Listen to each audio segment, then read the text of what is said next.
few weeks ago, I was at a local library here in my county, and I saw on their calendar of events, that they were offering free Spanish classes. And so I thought it would be a good idea to kind of do like a little test, because I personally never took group Spanish classes. I always did classes one-on-one. So I thought it would be a good idea to go to that group class, or go to those group classes over a period of time, and see, now as someone that already speaks Spanish, if I think that group classes would be something that would be helpful. If it would accelerate the process of learning Spanish. Essentially, I wanted to attend. I'm thinking in Spanish, asistir, which means to attend in Spanish.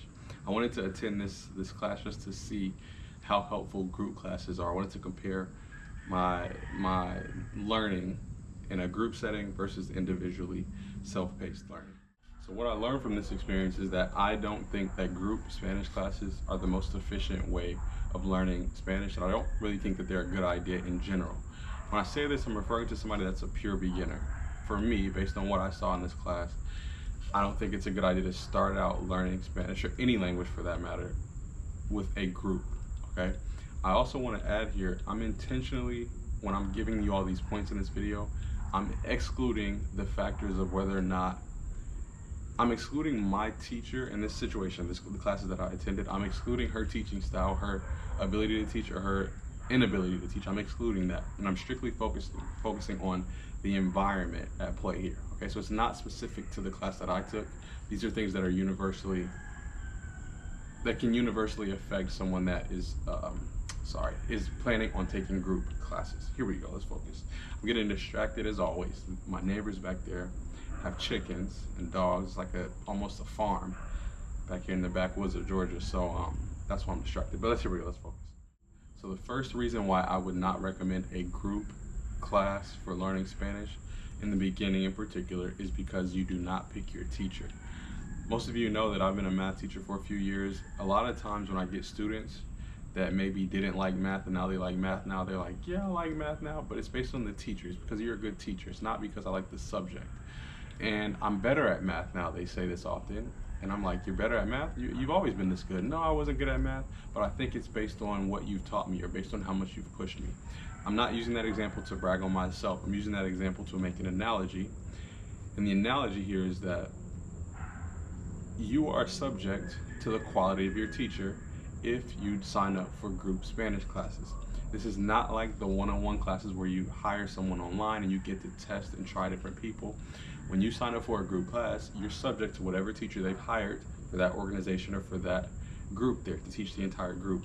So you could have a really, really, really great teacher, or you could have a horrible teacher. And that contrast there, those variables at play, could make it so that you feel like you are improving a lot, you feel like you can learn the Spanish language, you're confident, you leave each class learning something new. Or just like my students who said that they hate math, or that they're not good at math strictly because they had a bad teacher, you could feel the same way about your Spanish progress, that you're not learning Spanish and that you're not someone that could learn the language. And all of those feelings could come directly from the fact that you have a bad teacher. You have somebody that cannot teach the language well. They know their language, they can speak it, they may even have learned English, but they can't teach the Spanish language to native English speakers. So keep that in mind. That's one variable at play that, in my opinion, makes group classes not a viable option for someone that's starting out learning Spanish.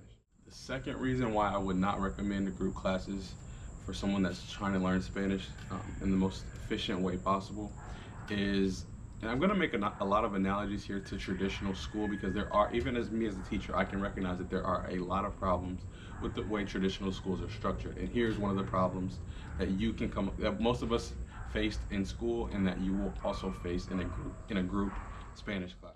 So I don't know if, depending on where you are on the spectrum, okay, in school, traditional school I'm referring to, you may have been someone that got things really quick, okay? But because in a traditional school setting, you're in a group, we really, a lot of times how schools are structured is we don't move on with the next topic until the majority of the class gets it. So you may have been someone that got something really fast, and you were forced to slow up your progress in a specific subject because of your peers. You may have been on the other end of the spectrum where you didn't get things as fast as the majority of others, and so you always felt behind in certain subject areas because you weren't at the same pace as the majority. So as a result of that, both people are getting aren't getting served properly in terms of their education. That same thing can happen in a Spanish class. When I went to this class, and I just stayed quiet. I acted like I didn't know. She taught us the alphabet, and I'll put some clips here of the class. I just stayed quiet. E, I, J, J.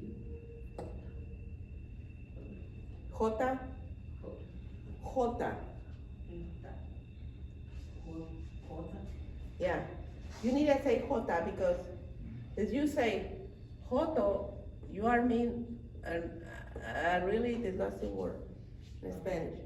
You know what it means, Joto? Yeah. What I noticed is that a lot of the things that she taught, she waited for everyone to get. So there was myself and like 3 other people that were behind me that were getting everything really quick. We were getting the alphabet, getting greetings, we were getting basic conjugations, we were getting everything really quick. But because we had another half of the class that was like, huh? That doesn't make sense. Huh? I don't get that. Huh?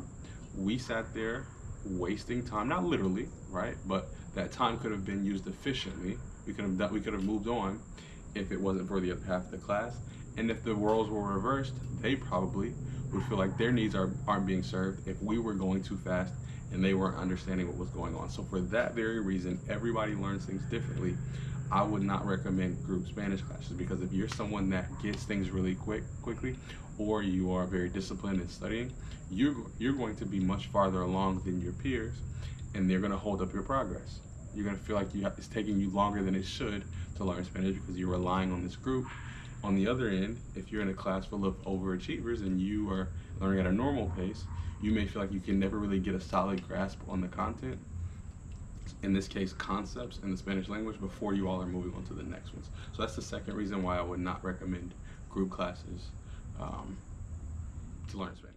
The third reason why I would not recommend that you all take group Spanish classes is because, I don't know about you all, but my main goal, my main priority when I first started learning Spanish was to be able to speak the language. That was the main priority. It was to be able to speak and understand and have conversations.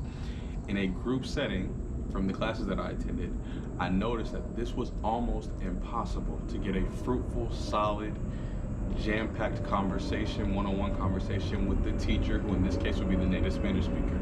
I got a plane flying by, give me 1 second. So in the classes that I attended, there were about 12 to 15 of us. It ranged based on the day, because this is a class full of working adults, working professional adults. And what I noticed is that whenever we were tasked with speaking, what the teacher would do, and again, I'm using her specifically as an example, but this could apply to any teacher with any teaching style. What I noticed is that she would wait for all of us to pronounce something properly or make sure that we all understood how to say something before we moved on. That's great, but waiting on 15 adults to practice pronouncing something that is not normal for them, number 1, takes up a lot of time. Number 2 is not really giving us conversation practice. We're not having a dynamic, interactive conversation, and it will be almost impossible for us all to do that with the one teacher in the room, okay? So for that reason, I don't think group classes help us be able to speak. We can understand maybe the bare bones of the language, but even that, I think it is an inefficient way of doing it. But speaking in particular, which is what most of us want to do, it is not the direct path to do that because we are at a disadvantage. There are more of us that need to practice, and there's usually 1 or 2 teachers there, and those teachers are not going to really have time to only focus on one of us in terms of correcting us, in terms of guiding our pronunciation, in terms of guiding our grammar when we're speaking. It's just not a dynamic where you could actually practice, versus if you hire a one-on-one tutor, that is literally their focus the entire time. I'm sure most of them would start off with some grammar stuff, and this is in my experience, this is how it's been. Most of them start off with grammar stuff, but then they're quick to push you to have dynamic, interactive conversations, which is what I think is needed. Not I think, which is what I know is needed to be able to speak the Spanish language. So the third reason is you can't really improve your speaking that well. Like it's just not the ideal. There's too many barriers to your ability to practice having interactive conversations. The fourth reason piggybacks off of the third reason, but the fourth reason why I would not recommend group classes to learn Spanish is because you will not get the one-on-one time that you need with the teacher. I've mentioned this in a lot of videos, and I don't like repeating myself because I feel like it's not providing you all value if I'm saying something that I've already said. But with that said, I've learned the most Spanish from being corrected. Me saying something incorrectly, me throwing something in the air to see if it's right, to see if it'll stick. And one of my teachers or tutors that's working with me one-on-one will say, hey Michael, nope, we don't say it like that, we say it like this. I found, and it's not her fault, it would happen in any situation, the teacher that I had in this class, because it would take up so much time to correct all of us when we're making mistakes, and in my class in particular, there were people that were repeatedly making the same mistakes after they've been corrected, which is normal, which is fine. With that said though, it's tiresome for a teacher in this situation to constantly correct little small errors that maybe don't sound right, but to her, she would understand what you're saying. I'm gonna repeat that. A native Spanish speaker would understand what you're saying even though you're saying it incorrectly, but she's not correcting it because it would take too much time to correct everybody's small, subtle mistakes. So the fourth reason why I would not recommend, and again there's another plane but I'm gonna keep going, hopefully you all can hear me. The fourth reason why I would not recommend group classes is because you do not get the one-on-one time that you need to be corrected, to be guided in the language, to ensure that you're not making mistakes that are eventually going to solidify in your perception of the language. All of those things, you just don't get the one-on-one time that you need. So for that reason, I think it's best just to, even if it costs more, I think it's best to spend the money and invest in yourself and get a one-on-one tutor. I think that's just the most efficient way to learn anything really. Even for my, as you all know, I have a tutoring business, and a lot of the parents, when I've tried to bring up the idea of having group sessions, they're like, no, we're not willing to do that. We would like to stick with one-on-one sessions, and I see now why they would say that. It seems great to have a peer group and have people to help motivate you, but if you're a working adult and your ideal journey through Spanish is the most efficient one possible, the most efficient journey through the Spanish language to get to fluency is not through group classes, in my personal experience. So with that said, I wanted to just document this experience. Like I said, I'll put some clips if I haven't already in the video of what we were learning in this class. It was Spanish basics, it was the beginning, but I just found some issues that I think I'd like to give you all a fair warning on if you're considering doing group classes or you see something like I saw in my local library in your town or in your city. So hopefully this video has given you some insight into why I wouldn't recommend those classes and has helped you possibly avoid an inefficient use of your time. I appreciate you guys watching as always. Hope this video has been helpful. And if you have any other video ideas for me upcoming, let me know. I know in my last video I said I was going to go to Panama. I may not be going. I bought the flight months ago to Panama. But because of some personal things and some issues that I'm seeing, it may not be the best idea to go to Panama right now. On top of that, guys, I want you to let me know what you think about this. I'm in a stage right now where I'm really, and I mention this a lot, I'm really valuing time with friends and family and my personal connections. And for some reason, the only two countries that are calling my attention right now are Colombia first and Peru, because I know a lot of people there that I could spend time with, that I actually could share time with. So I'm rambling at this point, but wanted to know your opinion on that. Like, I don't know why I just don't have a desire to go to a random country that I don't know anyone in by myself right now. And I have people that would travel with me, but they want to go to Las Vegas and Miami. They don't want to go to countries in Latin America right now. So enough with the rambling. I appreciate you all watching again. Ciao. Oh, Lupe. Lupe, very people. Lupe. Lupe. Lupe. Did you hear someone say Lupe? I've heard it before. Say it again? I've heard it before.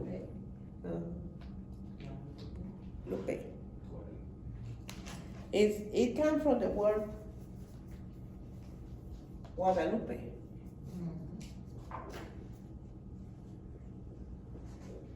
This name is for both sex in my country, for male and female. Guadalupe, but for not saying the whole name, you just say Lupe.